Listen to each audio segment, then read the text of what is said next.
All right, today we're going to dive into something pretty interesting, the hidden language of a totally normal shopping trip. Yeah, you heard that right. You'd be surprised what a simple little argument can actually teach you. You know, we've all been there, right?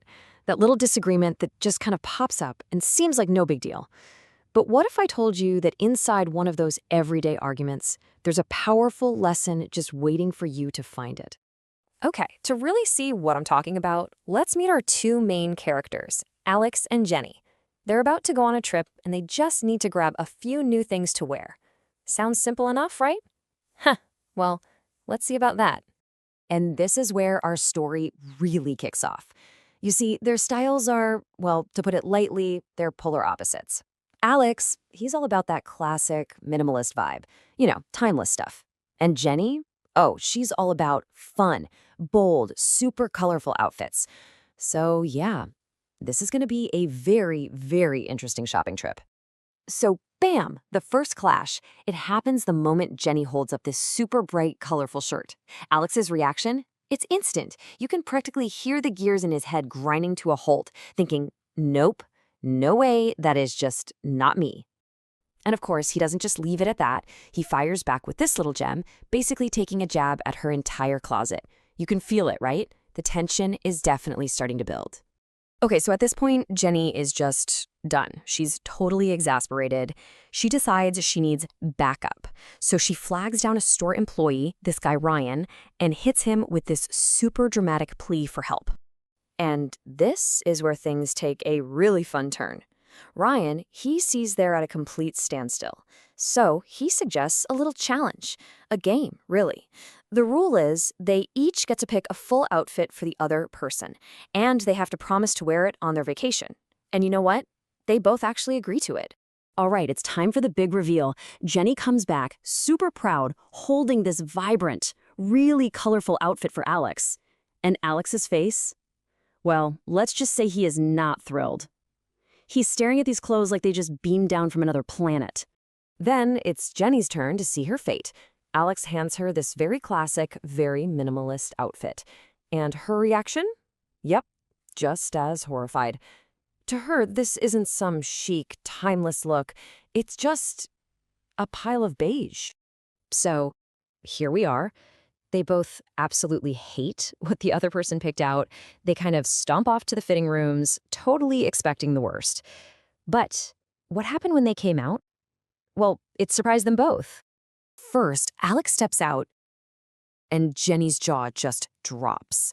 Her whole attitude does a complete 180. Those super bold colors she picked out, maybe even as a little bit of a joke, they actually look amazing on him. She is genuinely impressed. And you know what? The feeling is totally mutual. When Jenny comes out in that minimalist outfit, Alex sees her in a completely new light. That simple, clean style is refreshing. It shows off a side of her that her usual colorful outfits kind of hide. So against all odds, they both end up loving their new looks. It's a sweet ending, right? But hold on a second. Let's hit the pause button. Because this story wasn't really about clothes. It was actually a lesson in disguise. So what was really going on here? Okay, here's the secret. This entire shopping trip, it was designed from the ground up to teach us something about language. All those little phrases, the idioms they used, they were all put there on purpose, hidden inside a story that, let's be honest, we can all kind of relate to. Okay, let's rewind the tape for a second. Remember what Alex said? When he was about to pick out Jenny's outfit, he asked Ryan for help to keep her from going off the deep end. So what does that phrase actually mean? So here it is.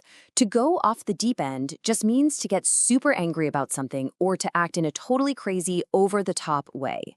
Alex was basically worried Jenny would pick out the most ridiculous, wild outfit imaginable for him as payback. That's why he used that specific phrase. All right, now let's flip over to what Jenny said at the end. After she tried on that simple, minimalist outfit, she admitted that the clean look was growing on her. And this is a great one. When something grows on you, it means you didn't really like it at first, but over time, you start to appreciate it more and more. It's that slow, gradual shift in opinion, exactly what happened with Jenny and her new outfit. So, here's the whole point. Tucked away inside this little story were a bunch of really useful phrases. We had try something on, go with something, pick out, and those great idioms like go off the deep end and something grows on someone. These are the little language tools we just pulled out of the story. But, just hearing these phrases once isn't really enough, is it? The real challenge is, how do we actually lock this knowledge in? How do we make sure we can remember them and, more importantly, use them ourselves? How do we make it all stick? Well, the answer is a really simple but super powerful way of thinking. You can take any situation, like our story with Alex and Jenny, and just break it down with 5 basic questions. You ask who, what, where, when, and the biggest one of all, why. See, when you do this, it forces you to actually engage with the story. You're not just a passive listener anymore. You're actively rebuilding the whole scene in your mind. And that process builds context. And context, that's the magic ingredient for memory and for really truly understanding something. And that, right there, brings us to the biggest takeaway from all of this. Learning doesn't have to be boring, like memorizing a bunch of words from a list. The lessons that really stick with us, the most powerful ones, are almost always hidden inside simple, relatable stories, just like a story about a couple bickering about what to wear. So, from now on, the next time you hear a simple story or even find yourself in a silly little argument, listen a bit closer. Ask yourself those questions: who, what, where, when, and why. You might be totally shocked by the lessons you find. So the real question is, what story will you learn from next?